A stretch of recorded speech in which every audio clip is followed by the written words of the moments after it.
Hello friends, government job genuine notification channel पर आपका स्वागत है। फ्रेंड्स, आज हम इस वीडियो में जानेंगे सीआरपीएफ अगर आप ज्वाइन करना चाहते हैं या आप सीआरपीएफ में जॉब करना चाहते हैं तो किस तरह से इसका पूरा प्रोसेस रहता है, सिलेक्शन प्रोसेस क्या है, एलिजिबिलिटी क्या है, सैलरी क्या रहती है, किस किस पोस्ट के लिए आवेदन आमंत्रित किए जाते हैं, ये सारी जानकारी मैं आपको इस वीडियो में दूंगी। वीडियो को एंड तक ज़रूर देखिएगा।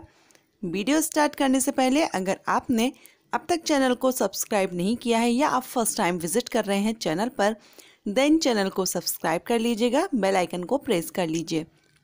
मैं यहाँ पर government job vacancies and courses के बारे में जानकारी देती हूँ। अगर आप भी ऐसी कोई जानकारी चाहते हैं गवर्नमेंट जॉब वैकेंसीज या कोर्सेज से रिलेटेड तो चैनल को सब्सक्राइब करके बेल आइकन को प्रेस ज़रूर कर लीजिएगा ताकि नोटिफिकेशन आपको टाइम से मिल सकेगा। चलिए वीडियो स्टार्ट करते हैं।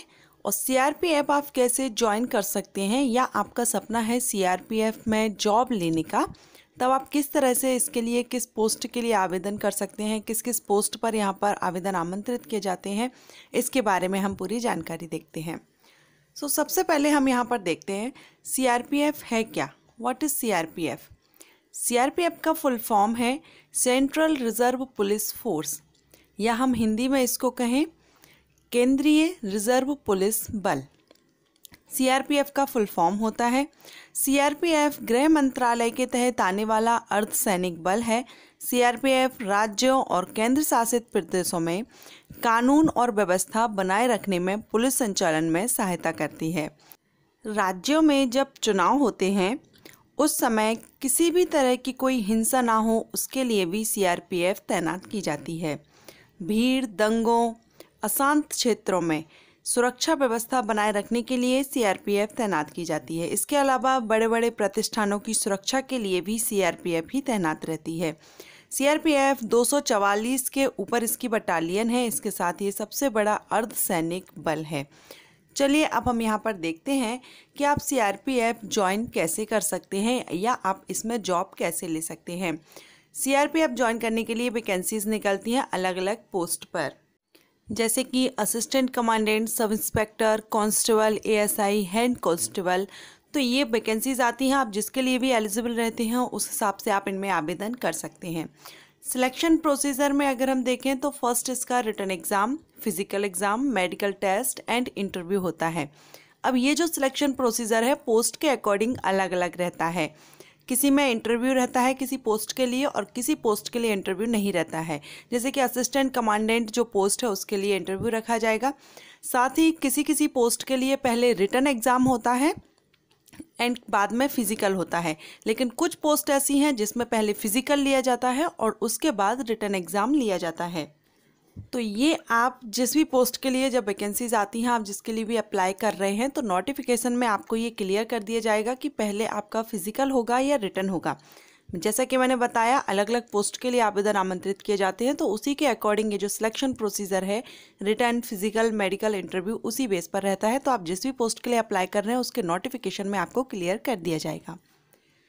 अब हम नेक्स्ट यहाँ पर देखें कांस्टेबल जीडी। अगर हम लेकर चलें कांस्टेबल जीडी के लिए आप एलिजिबल हैं या आप इसके लिए अप्लाई करना चाहते हैं तो आपका यहाँ पर मिनिमम 10th पास होना ज़रूरी है। आप 10th पास हैं तब आप इसके लिए एलिजिबल हैं। एज लिमिट है जीडी स्टाफ में कांस्टेबल के लिए 18 से 25 साल। ये जनरल कैटेगरीज के लिए है। जो रिजर्व कैटेगरीज के कैंडिडेट रहते हैं उनको रिलैक्सेशन दिया जाता है। 30 से 35 साल तक एज लिमिट रहती है। अब यहाँ पर सिलेक्शन प्रोसीजर तो यहाँ पर पहले फिजिकल होगा, देन रिटन होगा एंड देन मेडिकल टेस्ट। इसके अलावा कुछ फिजिकल रिक्वायरमेंट रहती है, जैसे कि मेल कैंडिडेट के लिए हाइट 170 सेंटीमीटर, फीमेल कैंडिडेट के लिए 157 सेंटीमीटर होती है, जनरल के लिए रखी गई है।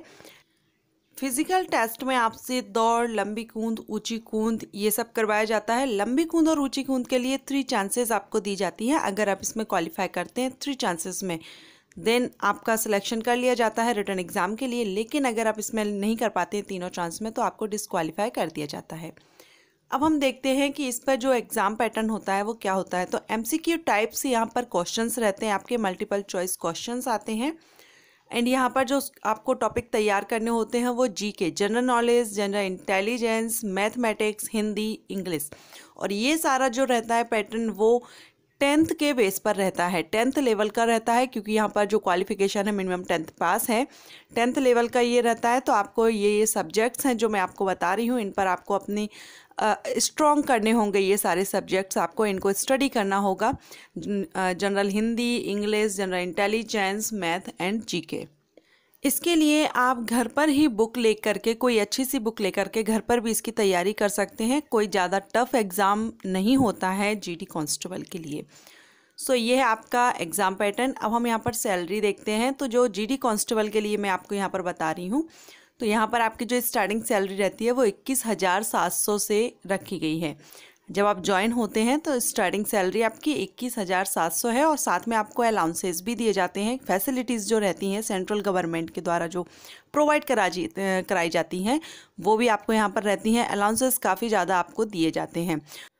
सो फ्रेंड्स, ये जानकारी थी सीआरपीएफ अगर आप ज्वाइन करना चाहते हैं तो क्या पूरी प्रोसेस रहती है, किस किस पोस्ट पर आवेदन आमंत्रित किए जाते हैं। मैंने कोशिश की है आपको इस वीडियो में ये सब अच्छे से एक्सप्लेन करने की, ताकि आपको सीआरपीएफ अगर आप ज्वाइन करना चाहते हैं तो आपके सारे पॉइंट्स क्लियर हो जाएं।